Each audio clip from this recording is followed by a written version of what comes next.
स्वागत है दोस्तों आपका ज्योतिष एस्ट्रोलॉजी चैनल में। अगर आपने अभी तक चैनल को सब्सक्राइब नहीं किया है तो आप इसे लाइक शेयर और सब्सक्राइब करें ताकि आपको तुरंत इस तरह की वीडियोस जो हैं वो मिलती रहें और आप अपनी प्रेडिक्शन भी हमसे करवा सकें इसी फ्री में इस कुंडली इस स्क्रीन के माध्यम से इसी तरह से इस जैसे कि हम अक्षय जी की कुंडली को प्रिडिक्ट कर रहे हैं इसी तरह से आप चाहें तो आप भी अपनी कुंडली प्रिडिक्ट करवा सकते हैं इसी चैनल के ऊपर। तो आपका नाम आप चाहें तो गुप्त रखवा सकते हैं, हम आपका नाम बदल देते हैं आपकी सीक्रेसी के लिए यदि आप चाहें तो। और आपको पूरी प्रोडिक्शन यहाँ पे मिलती है जैसे कि हम अक्षय जी की कर रहे हैं। तो अक्षय जी ने हमसे अगला प्रश्न ये पूछा है, जैसे कि पहले हम अक्षय जी, आप बता देना चाहूँगा कि पहले हम अक्षय जी की कुंडली का प्रेडिक्शन कर चुके हैं, लेकिन अब अक्षय जी ने और प्रश्न पूछा है। उनका अगला प्रश्न ये है अक्षय जी का कि जब कुंडली के अंदर यहाँ पर ये भाव ये जो नीच भंग राजयोग था इन्हें फलीभूत क्यों नहीं हो रहा है।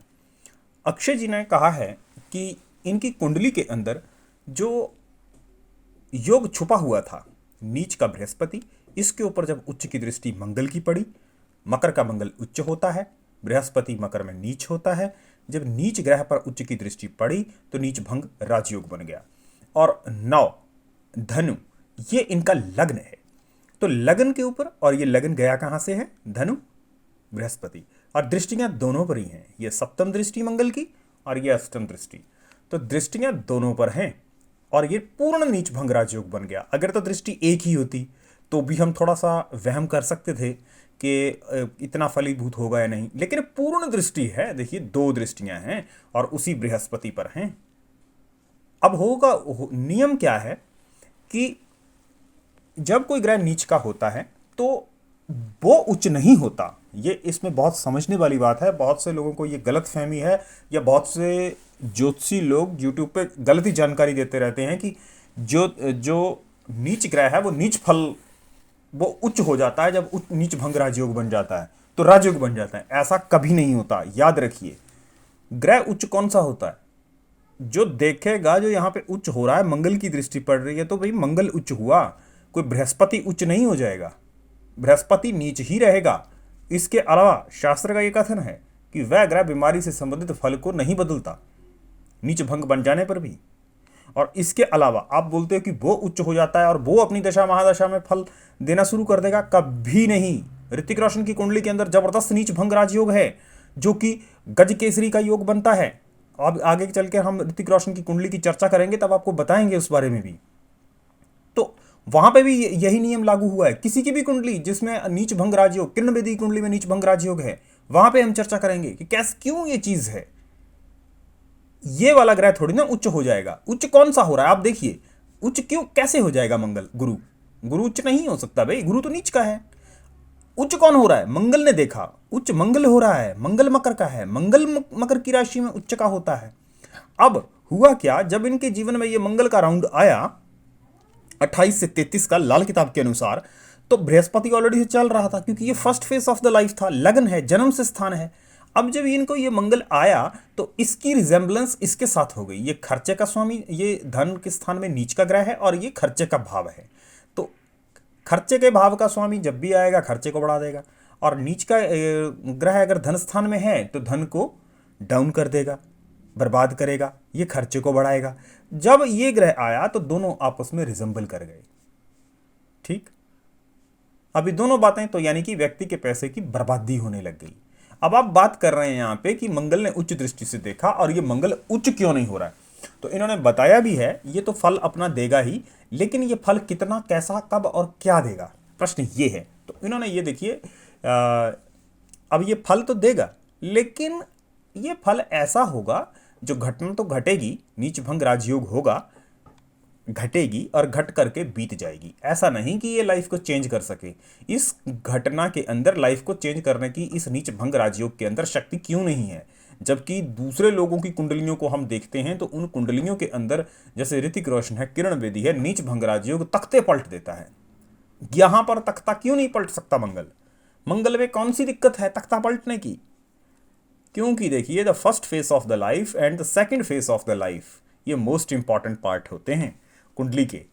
तो जो फर्स्ट फेस है वो इनका डाउन है, तो डाउन ही रहेगा। अगर ये बृहस्पति लगन में नहीं होता, ये बृहस्पति कहीं से भी आता, यहां से आता, यहां से आता, यहां से आता, कहीं से भी ये बृहस्पति आता, और फिर मंगल इसे नीच दृष्टि उच्च दृष्टि से देखते, तो ये जो नीच भंग बनता वो निश्चित तौर पे तख्ते को पलट देता। पर क्योंकि बृहस्पति को हम नहीं पलट सकते, बृहस्पति तब तक कब तक नहीं पलट सकते, जब तक इनकी 42 वर्ष की आयु ना हो जाए, इनका first phase of the life खत्म ना हो जाए। ये लगन एक जन्म से लेकर के अष्टम तक चलता है, इसका वास्तव प्रौढ़ावस्था तक चलता है, सीधा इसका लिंक होता है।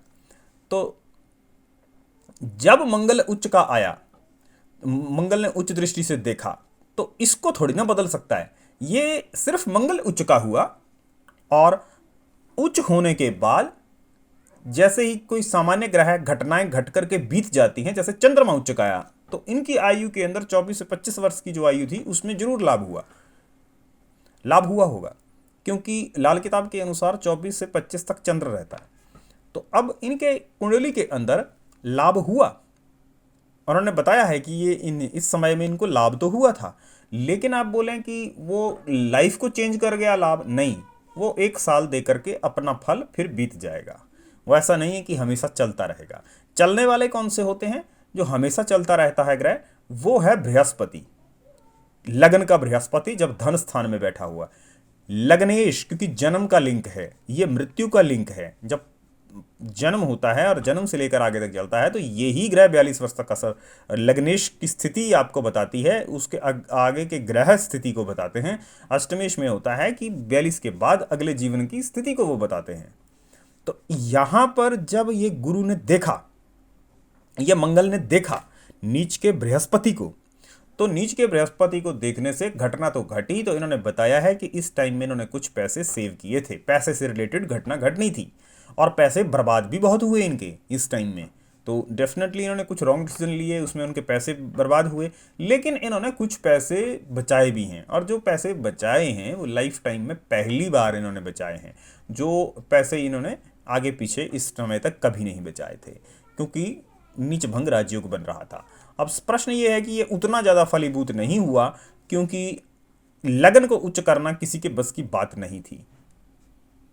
तो फलीभूत कब होगा वो मैं पिछली पार्ट में भी चर्चा कर चुका हूं, जब अष्टम से अष्टम चंद्र चले और Shani second face of the life चले, और शनि जो है, जो मंगल जो है वो अपने राउंड पे आए, तो मंगल निश्चित तौर पर आपको उच्च का फल प्रदान करेगा, जो कि आयु में बता चुका हूं 64 है, 36 जमा 28 बराबर है 64, जो मैं पहले भी आपको बता चुका हूं पिछले पार्ट में। आप जाएं तो पिछले पार्ट को खोल के देख सकते हैं वो चीज़ कैसे होगी।